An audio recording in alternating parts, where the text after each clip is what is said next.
اعوذ باللہ من الشیطان الرجیم، بسم اللہ الرحمن الرحیم۔ شروع اللہ رب العزت کے نام سے جو بڑا مہربان نہایت رحم کرنے والا ہے۔ ابو یاسین کہتے ہیں کہ بنی سلیم قبیلہ کا ایک دیہاتی مسجد میں آیا اور حضرت حسن بصری رحمۃ اللہ علیہ کے بارے میں پوچھا، تو میں نے کہا تم نے ان کو کیا کہنا ہے؟ اس نے کہا میں دیہات کا رہنے والا ہوں، میرا ایک بھائی اپنی قوم میں سب سے بڑا پہلوان تھا، اس کو ایک ایسی مصیبت نے گھیرا کہ ٹلنے کا نام نہ لیتی تھی، حتیٰ کہ ہم نے اس کو لوہے میں جکڑ دیا۔ اس دوران میں ہم باہمی باتیں کہہ رہے تھے کہ ایک ہاتف نے کہا السلام علیکم۔ ہم نے اس کو جواب تو دیا لیکن ہمیں کوئی نظر نہ آیا۔ ان جنات نے کہا ہم تمہارے پڑوسی ہیں، ہم نے تمہارے پڑوسی بننے میں کوئی حرج نہیں سمجھا تھا، لیکن ہمارے ایک بے وقوف نے تمہارے اس ساتھی کا مقابلہ کیا تو ہم نے اس کو چھوڑ دینے کا کہا، لیکن اس نے انکار کر دیا۔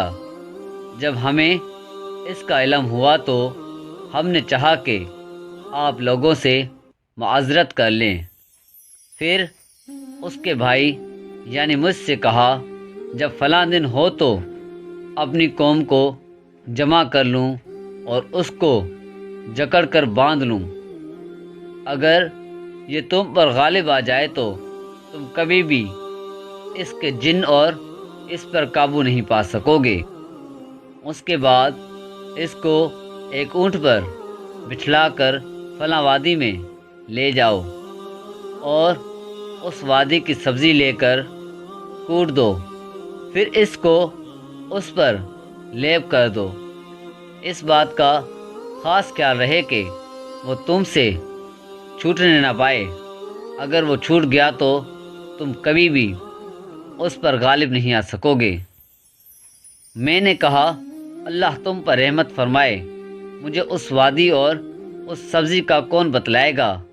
کہا جب یہ دن آئے تو تم ایک آواز سنو گے، تم اس آواز کے پیچھے پیچھے آ جانا۔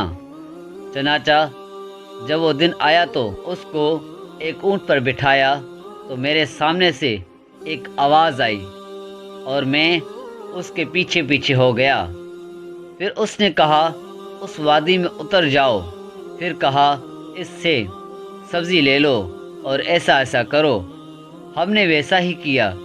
جب وہ دوا اس کے پیٹ میں پہنچی تو وہ اس جن سے اور اپنی مصیبت سے آزاد ہو گیا اور اپنی آنکھیں کھول دی۔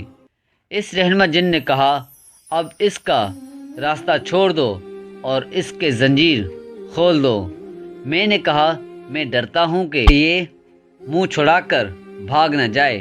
اس نے کہا قسم بخدا یہ جن اب قیامت تک اس کے پاس نہیں آئے گا۔ میں نے کہا خدا تم پر رحم کر لے، تو نے تو ہم پر احسان کیا ہے، اب ایک چیز رہ گئی ہے، وہ بھی بتلاتے جاؤ۔ اس نے کہا وہ کیا؟ میں نے کہا جب تو نے ہمیں تسلی دی تھی تو میں نے نظر مان لی تھی کہ اللہ تعالیٰ اگر میرے بھائی کو صحت عطا کرے گا تو میں ناک میں نکیل ڈال کر حج کا سفر پیدل کروں گا۔ اس نے کہا یہ ایسی بات ہے جس کا ہمیں علم نہیں، لیکن میں تمہیں بتلاتا ہوں، تم اس وادی سے اترو اور بصرہ جاؤ اور حضرت بصری رحمۃ اللہ علیہ سے پوچھو، وہ نیک آدمی ہے۔ میرے پیارے دوستوں، اگر یہ ویڈیو آپ کو پسند آئی ہو تو اسے لائک کریں اور اپنے دوستوں کے ساتھ شیئر کریں۔ اگر آپ ہمارے یوٹیوب چینل پر نئے ہیں تو اس کو سبسکرائب کریں اور بیل آئیکن پر کلک کریں، جس سے ہماری آنے والی ویڈیوز آپ کی نوٹیفیکیشن میں آ جائیں گی۔ تو ملتے ہیں اگلی ویڈیو میں، تب تک کے لیے اللہ حافظ۔